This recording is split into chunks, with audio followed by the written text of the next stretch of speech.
You don't start. Not because you don't care. Not because you're incapable. But because the moment you imagine finishing, you also imagine being visible, and something in you tightens. So you scroll. You delay. You tell yourself you'll begin tomorrow. But what if this isn't laziness? What if it's exposure? You have ideas, plans you've thought about at night, projects half-started in folders, notes in your phone that say, start this. But when it's time to act, your body feels heavy. You suddenly need to clean your room. Reply to emails. Research just a little more.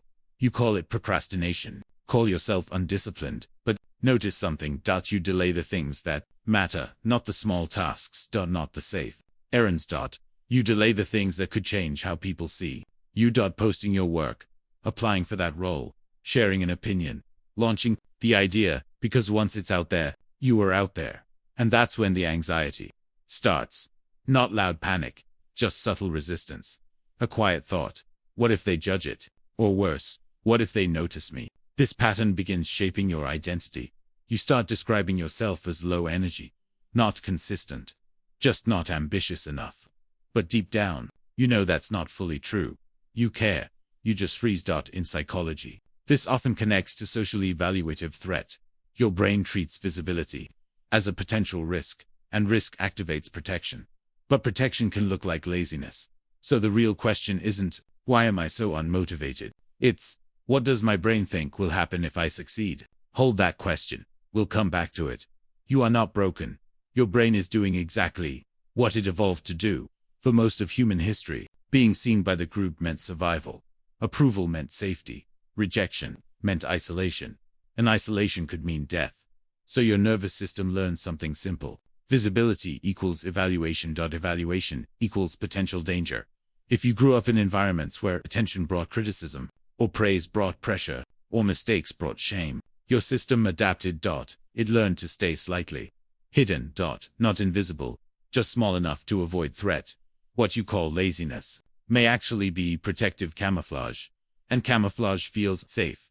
But safety can shrink your life. So now we need to understand the mechanism. Because once you see the mechanism, you can work with it. When you consider taking visible action, your brain runs a fast prediction. It asks, is this safe? This happens in the amygdala, the threat detection system. It doesn't care if the danger is physical or social. It just scans for risk. If your past experiences linked visibility with embarrassment or pressure, the amygdala flags exposure as threat. Then your stress system activates. Cortisol rises. Your body shifts into avoidance mode. Here's the important part. Avoidance reduces anxiety immediately. You decide not to post, not to apply, not to share. And relief washes in. That relief is reinforcing. In behavioral psychology, this is called negative reinforcement. You remove discomfort by avoiding action. So your brain learns. Avoid visibility equals feel safer. Over time, this builds a loop. Cue, opportunity, threat response, anxiety, behavior, delay, reward, relief. And relief feels like rest. But it's not rest, it's escape. Here's a mental model. Imagine your comfort zone as a small circle of light, visual. Dark room with small circle of light around a person inside the circle. You are unseen. Predictable. Controlled. Outside. The circle is a wider stage. Brighter. Exposed. Your brain believes stepping onto that stage means losing control of how you're perceived. So it pulls you back. Not because you're incapable, but because it prioritizes social safety over growth. Now remember the question from earlier. What does your brain think will happen if you succeed? For many people, success means more visibility, more expectations, more eyes.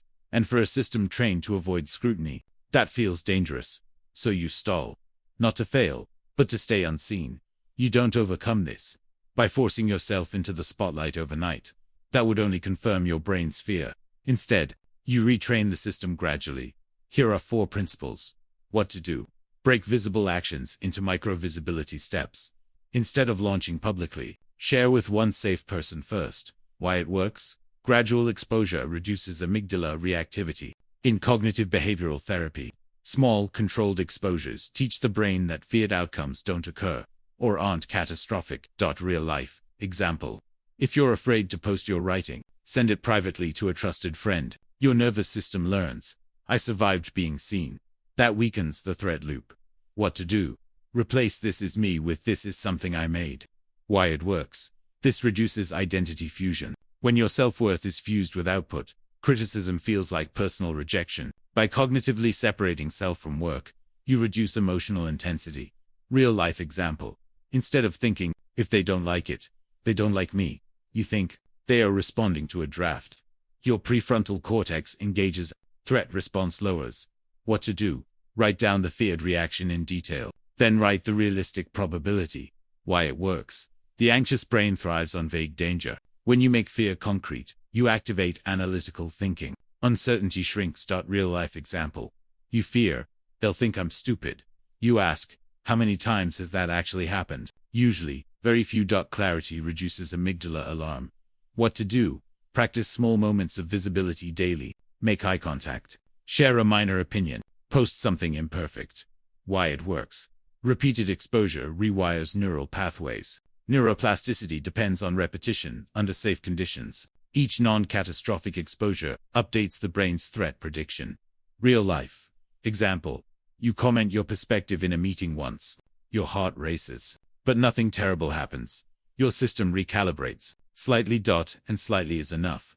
Think of visibility like sunlight. Too much at once burns. But gradual exposure builds resilience. You were not designed to leap from darkness to stage lights. Overnight, you were designed to adapt through experience. Your brain learned that being seen equals danger. It can also learn that being seen equals connection. The key isn't confidence. It's safety. When you're nervous, system feels safe enough. Action follows naturally. Don't need to force productivity. You need to reduce perceived threat. So laziness isn't the enemy.